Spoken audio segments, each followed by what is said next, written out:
West Side Decorating Center.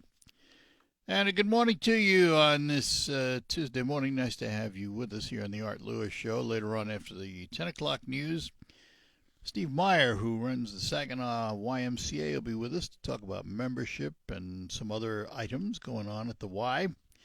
At 11 o'clock, Roof Max. Ben will be along to tell us about Roof Max. But this is an open line hour, 989-752-6111. Politics is in disarray right now. Disarray nationally because we are so divided, but then subdivided within the parties. Republicans are speaking out against some Trump moves. There is a moderate to far-right split. Democrats, in some cases, just abandoning ship because of the far-left progressive moves.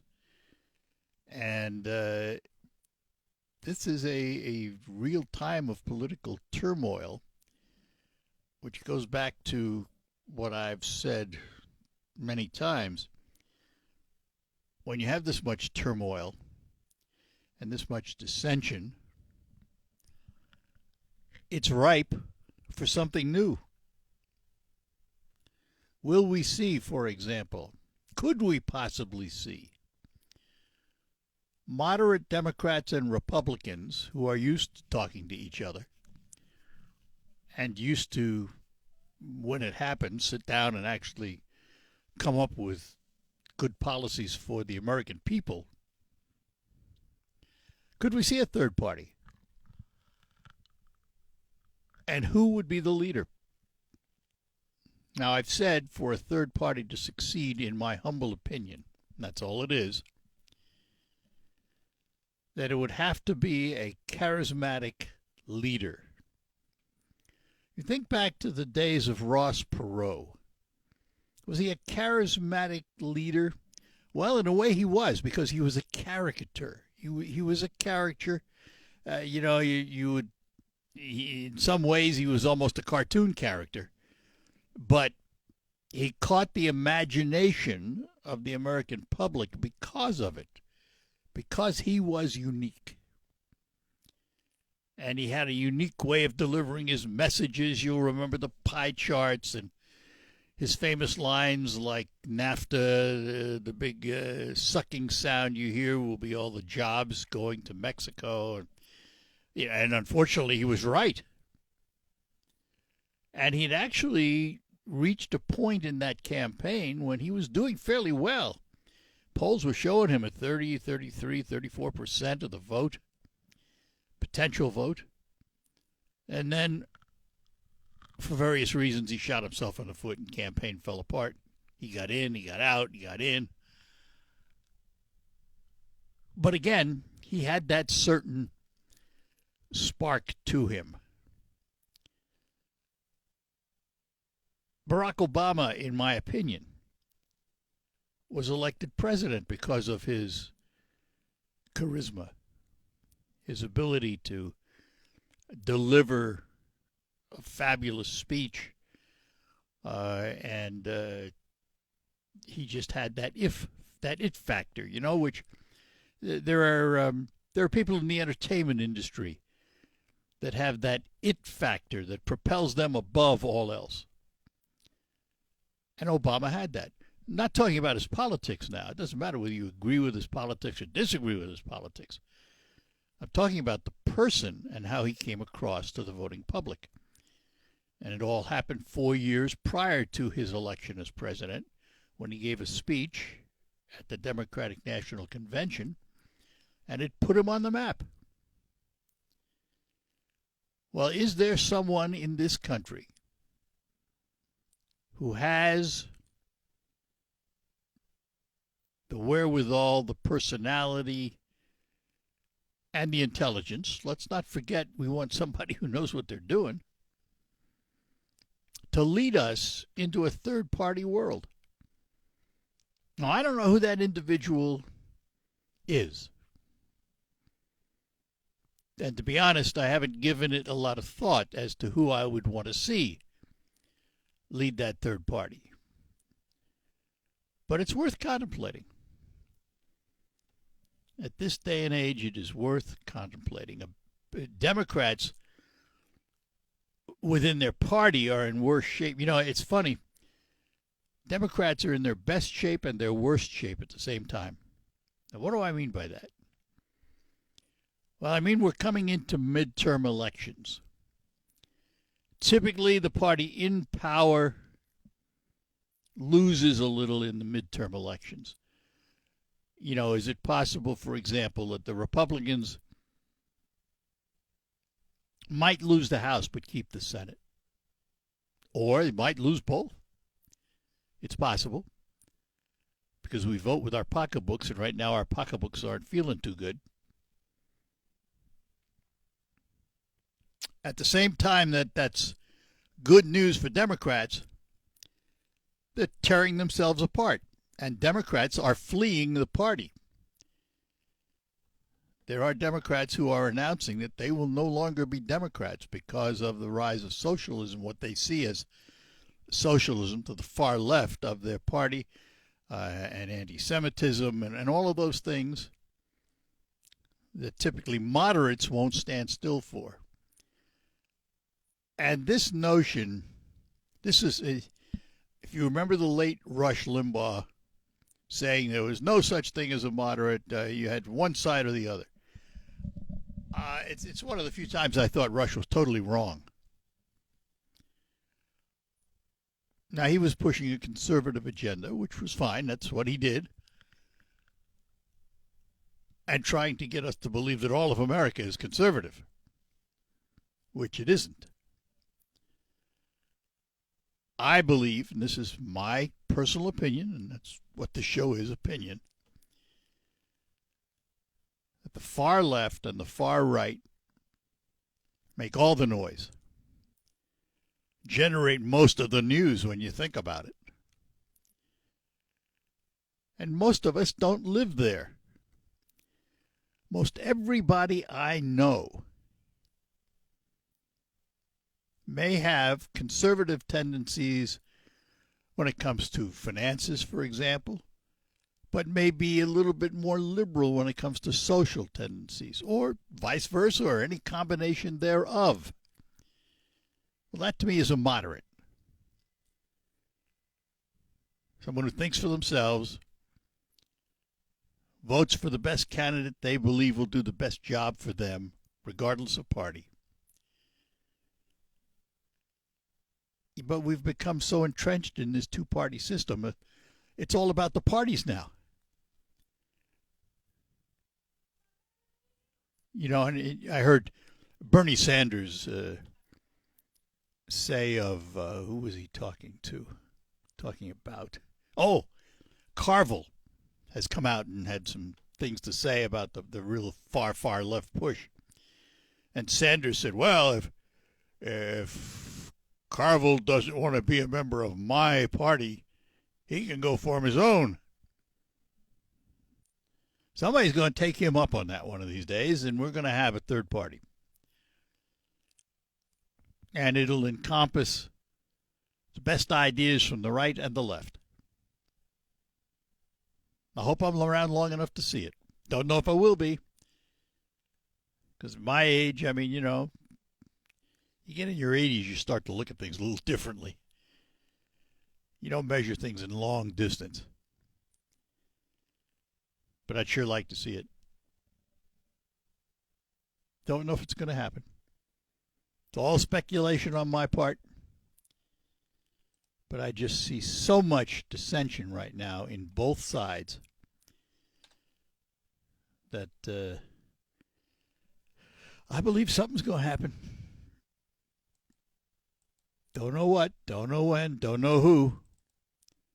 Just a gut feeling. But sometimes those are the feelings that turn out to be the most correct. Anyhow, it's an open line hour. Whatever's on your mind, doesn't be what's on mine. 989-752-6111.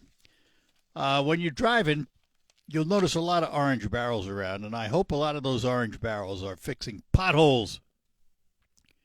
You get tired of hitting them after a while, and they can damage your car. Our friends at Quick Lane Freeland realize that, and they're offering you an opportunity to have your alignment checked for free. That's right, they're offering you a complimentary alignment check to make sure your alignment is serving you well. And if you wonder what it means if your alignment goes out of whack, here's John from Quick Lane to tell you. If your vehicle's wheels are aligned correctly, it will not pull to the left or to the right when driving. It also prevents improper tread wear, so your tires last longer. A wheel alignment should be checked often because normal steering wear and tear can cause your alignment to go out in addition to potholes and railroad crossings. A correct alignment also reduces rolling resistance on your tires for better fuel mileage. And, of course, better safety. Stop in today and ask for your complimentary alignment check at Quick Lane Freeland, part of the McDonald Ford complex in Freeland. While you're there, remember, too, they sell all their tires at just $5 over cost at Quick Lane Freeland.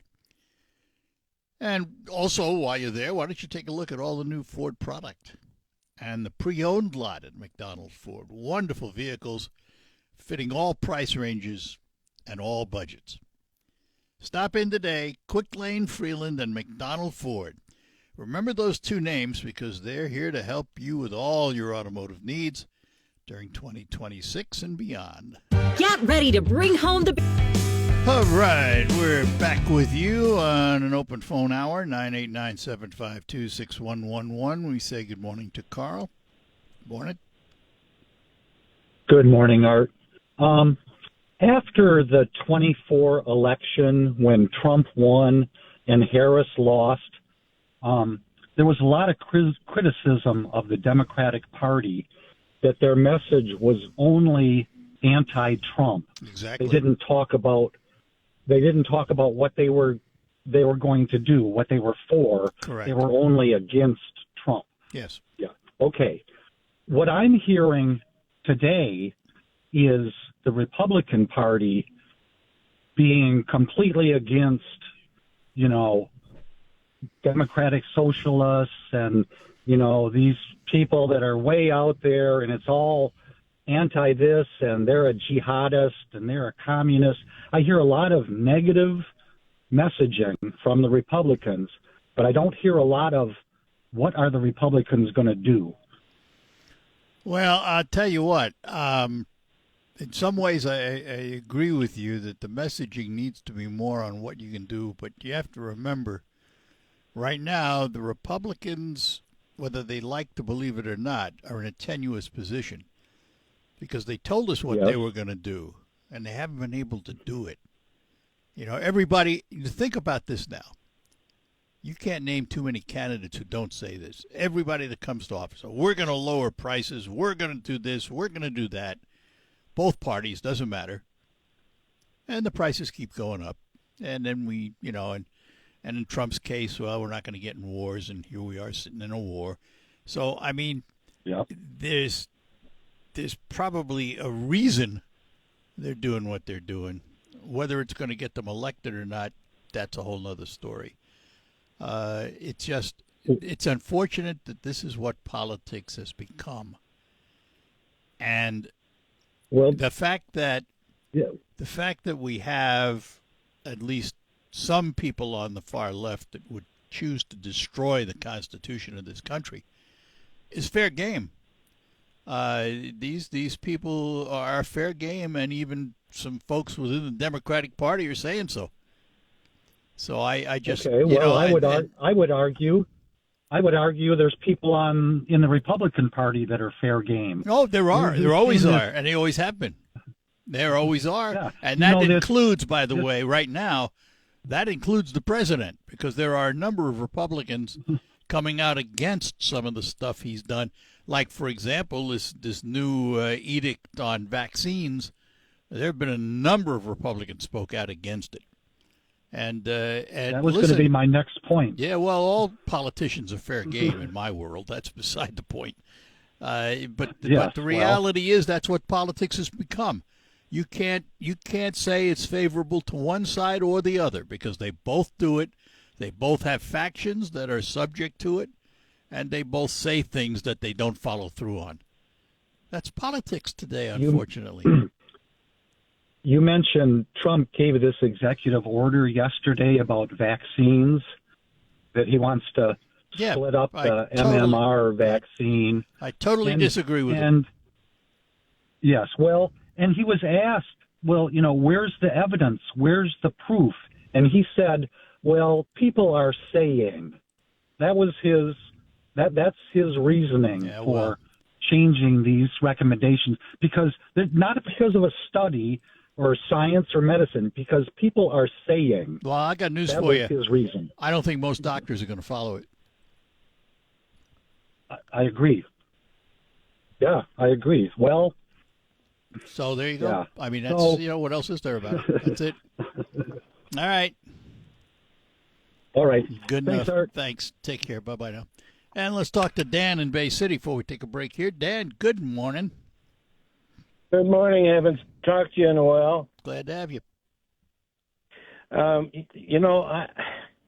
You were talking about how bad off that the Democrats are going to be, and they have all this dissension. Well, it seems to me I was listening to an article about Tucker Carlson. It seems as if he's not really backing Trump anymore, and then he's got these. He had a big party, and Green was there, and Rogan, and all Megyn Kelly, and they're talking about him running for president. Yep. Well, Carlson. Listen, he runs on himself. If he makes it, fine. If he doesn't, fine. I'm not. I'm not a Tucker Carlson fan, so I'm the wrong person to talk about it. But I just listen. I shake my head at politics today because it's not doing us any good. It's not helping the country. It's not helping the country, and that's what it should be all about. We're in such deep trouble with this Iran thing. It's. Well, I'm not sure. I'm not sure exactly what do we think is going to happen over there. I have no idea. I have no idea clue. Because when it first started, I said, "Okay, we're in it. I want an end game." Haven't heard one. No. And it changes from day to day. And the rumors that you hear that we're running out of munitions, that's rumors. I'm thinking they're not rumors. I think they're true. And now he stopped and he says, "Well, we'll do it economically." Now it's like, well, wait a minute. Yeah. What is the strategy? Well, you have to remember this. When it comes to these weapons, we are constantly manufacturing these weapons. They can be replenished relative short order. And now they want to increase some of the contracts to get more of them. I understand that when you drop a ton, you're gonna deplete your supply to a degree. But then again, we've had all these conflicts over the years, including Iraq and Afghanistan, and who knows knows how much munitions we've used. But we give some away. We give a lot of them a lot away to Ukraine. But another thing is our strategic oil reserves have fallen. I read a story that it's low. It's very low. It's the lowest since 1983. Yeah. Well, guess what? We survived 1983 quite nicely, and we'll survive this one. That's true. And then, one other point, in 2018, we had 1,000 oil rigs that were active and producing. Well, today there's 489. I'm curious, why have we cut our oil rig productions in half? That's a good question. I can assume, and that's all it is. I can assume that some of those rigs were very low producing in low producing areas. I mean, if you look at Michigan, for example, how many rigs did we have operating in Michigan and how many do we have now? I don't know the number, but I would be willing to bet it's a lot less because they didn't produce enough to generate what they need. So it's hard to know unless you know what kind of rigs are being shut down. It's hard to know what that means. If 20 rigs shut down, but one rig starts up that produces more than all 20 of them together, have you really lost anything? I don't know. The answer is no, probably. But again, without knowing, it's hard to say. Yeah, you're right. Well, you have a great day. Yeah, you too, Dan. Thanks for calling. Appreciate it. Yeah, there's always hope. Oh, this country has lived That's on why it. we. 250 That's right. years and growing. So there you go. Yeah. And I've lived 80 years of them, and I know a lot of history. So do you. I got you by 3. All right, buddy. Have a good one. Take care. Bye-bye now. Bye. 989-752-6111. Number to call, join in the conversation this morning. Beautiful new floor.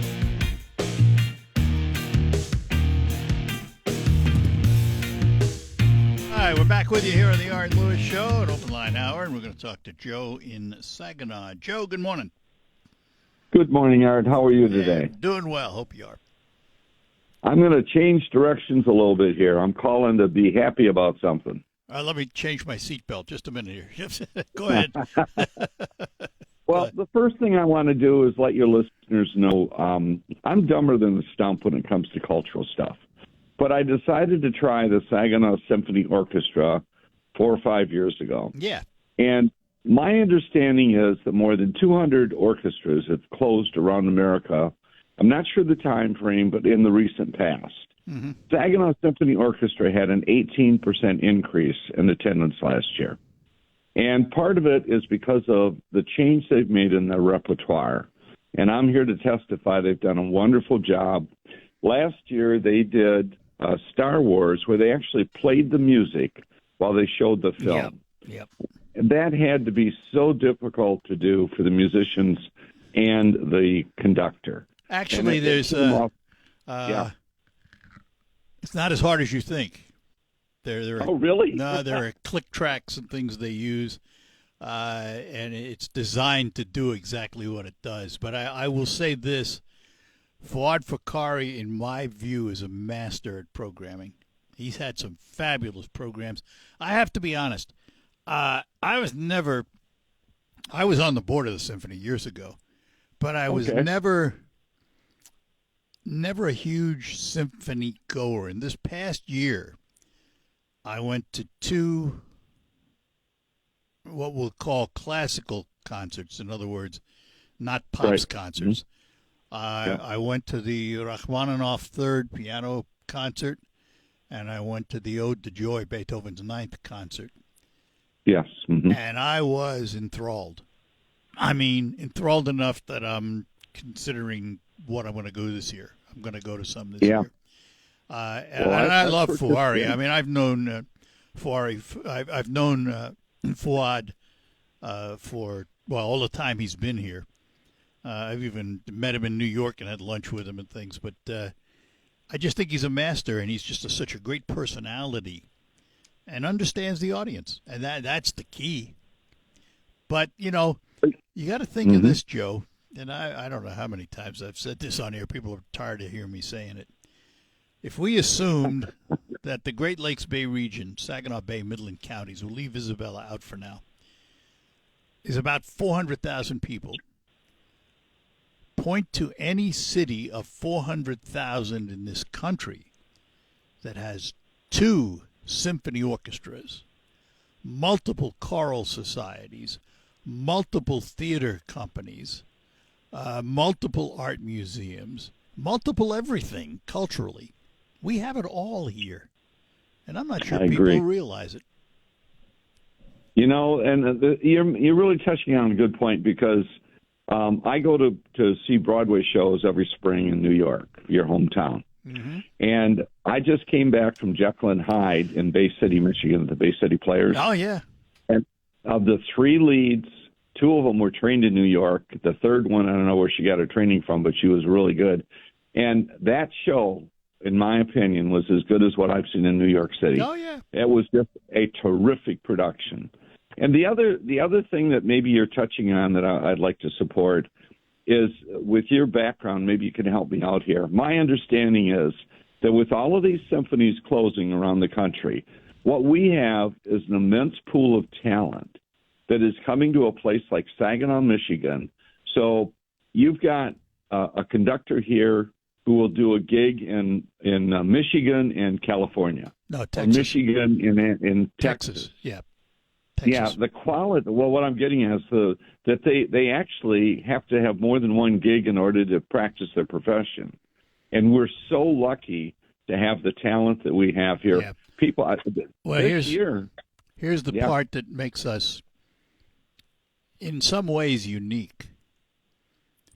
Sitting down the road from us in Ann Arbor is the University of Michigan Music School, cranking out talented musicians. A lot of the musicians that are in the Saginaw Symphony, and many have been in for a long time through many conductors, have come out of that school. Many of them play with some of the other regional orchestras, and there is this phenomenal pool of talent that, for whatever reason, has been very loyal to the Saginaw Symphony and its part of conductors. it's home cooking. Yeah. Your audience may not know what that's about, But you know what, though? It's not we're very just, gracious there. it's not just the Saginaw. Look at the quality of the Eddie Band this year. Yep, I agree with you. Unbelievable. They've had some unbelievable concerts. I've started going to all those. And it's just, there's just so much to do when people say, oh, there's nothing to do. Open your eyes, folks. Well, we started this conversation by me saying that I'm dumber than the stump when it comes to the cultural things, and that's not being modest. That's a true story. I don't believe that, but that's all right. But I now have like 14 to 20 people that go with us. Yeah. Now we go out to dinner and we go to these events. Yep. And it's marvelous. And your audience should know that on September 26th, the Symphony Orchestra is kicking off this year with Queen and Journey. They've hired some people to come in that work with a symphony orchestra that wants to do rock music. The Choral Society is going to be in there. I'll be there for that one. On a show that's going to blow your socks off. I'll be there for that one for two reasons. One, I like the symphony, but B, Queen is my favorite old-time group. And Journey isn't far behind, so. All right, buddy. It's going to be a great show. I got to take a break. All right, Joe, we'll talk to you. Bye-bye now. We'll be back. Bye. My name is Kim Harris. And we get back to our phones on this open edition. Scott is in Midland. Good morning, Scott. Hey, Art, how you doing today? Doing well. It's fantastic. Reason I'm calling is, number one, I'm more of a in between, like a moderate. I believe you want to have a gun, have a gun. You can have a concealed carry. There needs to be more training involved in it. Number two, do I have an abortion? Have an abortion, but it shouldn't be before a certain time. That being said, the one thing I wanted to applaud you on is my wife and I have had 2 sanitary mattresses for 32 years. Excellent. And every 8 years, we get a call from Sanitary Mattress. They will come out, get the mattress, take it back, put all new internals in it if it needs it. They will put new coverings on if it needs it. We bought the double pillow sided.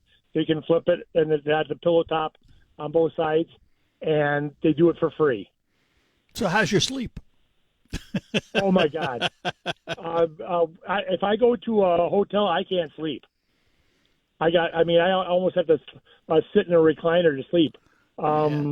We have gone to many different places and tried lots of different mattresses. None of them compared to my sanitary mattress. Well, the way I look at it, they must be doing something right. They've been around since 1935.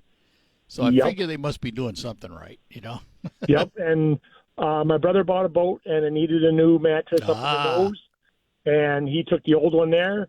They made him one that fits exactly perfectly, and he said that I couldn't do that anyplace else.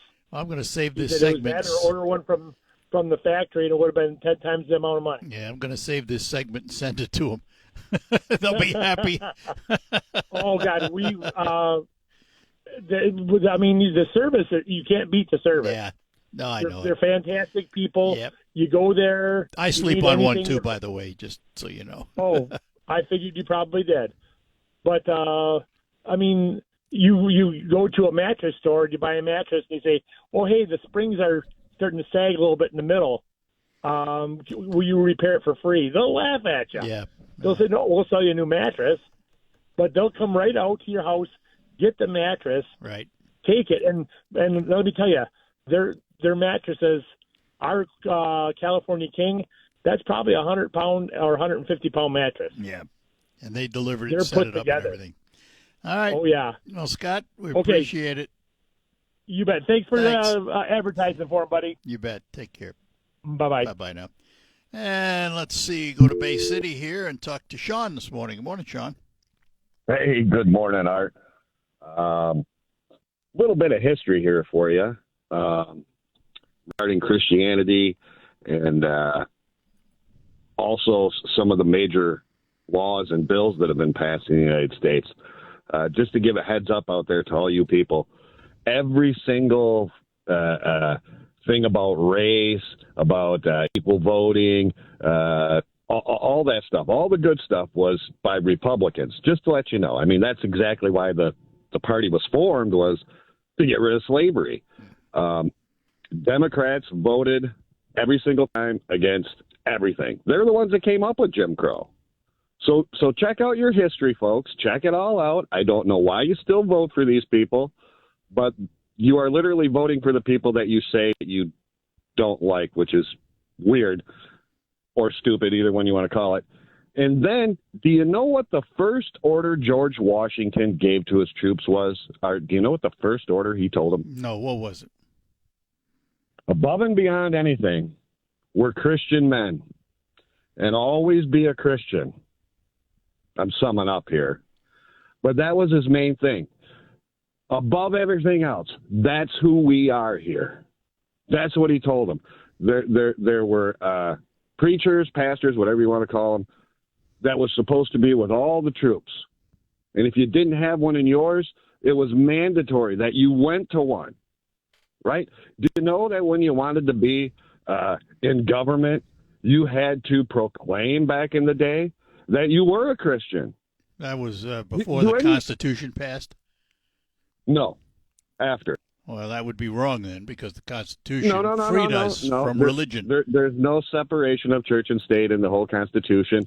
I'm summarizing here. No, I'm trying there's to a encourage freedom people. of religion, which includes the freedom not to be religious.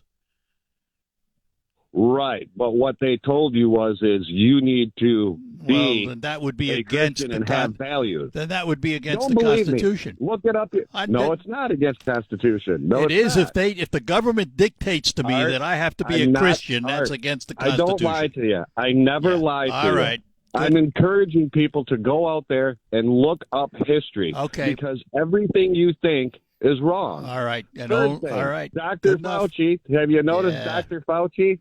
Right? What's going on with this guy? And I'm out there to all you people that look down on people lost their jobs, went to jail, all this stuff. People lost their businesses. You shunned them. And look at how you people, you sick, disgusting people, treated those that didn't All right. want to get the Fauci-ouchie jab. All right. Right? Good enough. And now we knew it's killing babies, and all you right. people out there are easily led. All of you people. And you believe anything. Okay. Do yourself a favor, look All up right. some history. All right, Sean. Got you. Thanks. Got it. Bye-bye. Have a great one, Art. Have a Yep, great day, buddy. You too. Bye-bye. All right. Listen, Bill and Carol, real short. You got 30 seconds, but I wanted to get you on. Go. Well, some of these people that call in, I think their wives didn't sleep with them last night. That's my it. Oh, that's beautiful. Bye-bye. Bill, that's a great way to end. I think I will leave it there. All right, that'll do it for this hour. Coming up next hour, we're going to have Steve Meyer and guests from the YMCA in Saginaw with us right after the news. Coming up next from ABC and the Local Report.